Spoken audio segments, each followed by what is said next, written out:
Hello friend, जय श्री कृष्ण। आज बनाईशुं आपणे नानी बटाक्यो जे मैं आ धोईने बाफीने आ रीतना छोड़ा एना कढ़ी लीधा छे जे लहरी पर मळे छे एकदम चटपटी बटाक्यो ए बनाईशुं आपणे।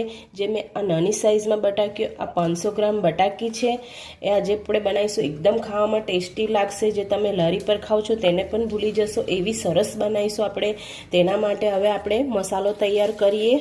આપણે મસાલો તૈયાર કરીએ। મેં અહીંયા આગળ મરચું પાવડર લીધું છે, આ તીખું મરચું છે। 1 ચમચી આપણે ધાણા જીરું પાવડર લેવાનું છે અને અડધી ચમચી હળદર લીધી છે અને મેં અડધી ચમચી ગરમ મસાલો લીધો છે। આ એકદમ આપણે ચટપટું બનાવવાનું છે એટલે મેં તીખું બનાવવાની છું આજે એકદમ સરસ। જે તમે તમારા મોઢાનો હવાજ એકદમ સરસ ટેસ્ટી થઈ જશે એવો છે। તમે ભૂલો નહીં। जो तमे लहरी नहीं खाता हो आ रीतना नानी बटाकी लहरी पर मळे छे ते पण तमे भूली जशो एवी सरस आपणे आजे बनाईशुं। मैं लीधुं छे अहींया आगळी मीठुं अने लीधुं छे अहींया आगळी आमचूर पाउडर। मैं अर्धी चमची आमचूर पाउडर लीधो छे। जो तमारी पासे आमचूर पाउडर नहीं होय तो तमे લીંબુ लई शको छो।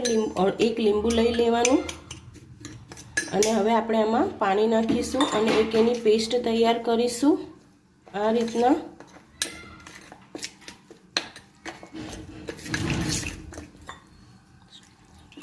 आ रीतना આપણે થીક પેસ્ટ તૈયાર કરીશું। જો તમે એકવાર બનાવીને ખાશો તો તમે ઘડીએ વારંવાર બનાવીને ખાશો એવી રીતે આપણે આજે ચટપટી નાની બટાકાનું શાક બનાવીશું। હવે આપણે આ મસાલો તૈયાર થઈ ગયો છે। હવે આપણે કઢાઈ મૂકી દઈએ ગેસ પર।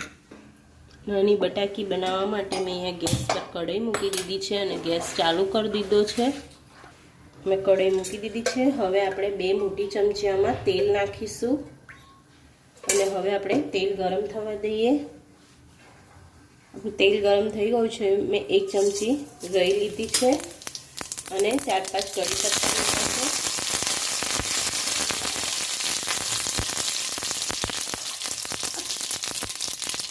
जे हवे आपणे आ मसालो करी मूकेलो ए नाखी दईशुं। गैस धीमो राखवानो छे अने हवे आपणे एमां ज थोडुं पाणी नाखी दईशुं। वाटकीमां जे मैं मसालो बनाव्यो हतो एमां ज थोडुं पाणी नाखीने मसालो शेकवानो छे जेथी मसालो आपणो बरी न जाय।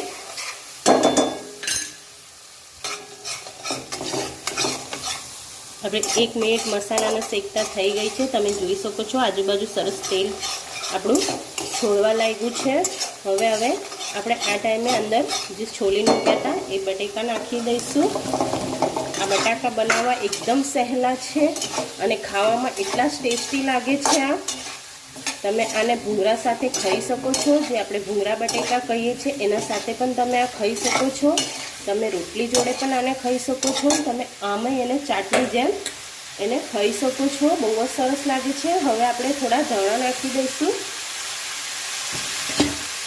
અને સરસ એને મિક્સ કરી લઈએ। જો ફ્રેન્ડ જોવા પરથી જ એટલા સરસ લાગે છે કે આપણાને જોતા જ ખાવાનું મન થઈ જાય એવા સરસ દેખાય છે। તમે જોઈ શકો છો અને આ ખાવામાં પણ એટલા જ ટેસ્ટી લાગે છે। હવે આને આપણે 2 થી 3 મિનિટ આ રીતના થવા દઈએ। આપણે 2 થી 3 મિનિટ ઢકીને એને થવા દઈએ। આપણે 2-3 મિનિટ થઈ ગઈ છે। તમે જોઈ શકો છો એકદમ સરસ દેખાય છે અને ખાવામાં પણ એટલા જ ટેસ્ટી લાગે છે આ। હવે આપણે ગેસ બંધ કરી દઈએ અને સર્વ કરી લઈએ। આપણા બટેકા બનીને તૈયાર છે। ચટપટા એકદમ ચટપટા બટાકા બનીને તૈયાર છે। તમે જોઈ શકો છો જોવા પરથી જ આપણાને ખાવાનું મન થઈ જાય એવા સરસ થયા છે। તમે આને પૂરી જોડે, રોટલી જોડે, ભાખરી જોડે ખાઈ શકો છો। તમે એમ ચાટની જેમ પણ તમે આને ખાઈ શકો છો। લહરી કરતાં પણ એકદમ સરસ ચટપટા થયા છે। તમે એકવાર આ રીતના જરૂરથી ટ્રાય કરજો અને જો તમને આજની મારી રેસીપી ગમી હોય તો મારા વિડીયોને લાઈક કરીને મારી ચેનલને સબસ્ક્રાઈબ કરી લેજો અને તમારા ફ્રેન્ડ સાથે શેર કરજો। ફરી મળીશું એક નવા વિડીયો સાથે। ત્યાં સુધીને જય શ્રી કૃષ્ણ।